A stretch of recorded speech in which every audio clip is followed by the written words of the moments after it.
அந்த ஜெபமே பாருங்க, பரலோகத்திலே தேவ சித்தம் என்னவோ பூமியில நடக்கட்டும்ன்றாங்க. அதுதான் ஜெபம். ஆனா கிறிஸ்தவர்கள் என்ன சொல்றாங்க? ஆண்டவரே உங்க சித்தம் எதுவோ இதை செய்யுங்கப்பா, உங்க சித்தம் தான் வச்சிருங்க, இல்லைன்னா எடுத்துக்கோங்கன்றாங்க. இது பரலோக சித்தமே கிடையாது. எடுத்துக்கொள்ளப்படுவது பரலோக சித்தம் கிடையாது. நம்மளை தோல்வியின் பாதையில் நடத்துவது பரலோகத்தின் சித்தம் கிடையாது. வியாதியை அனுமதிப்பது பரலோகத்தின் சித்தம் கிடையாது.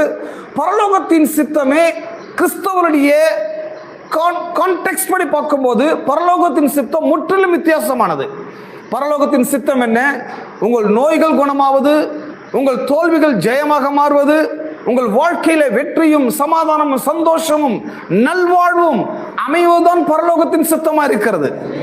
ஏன்னா பரலோகத்துல ஏழைகள் கிடையாது, பரலோகத்துல தோல்விகள் கிடையாது, பரலோகத்துல வியாதிகள் கிடையாது. பரலோகம் நம்முடைய நினைவுகளுக்கும் அப்பாற்பட்டது.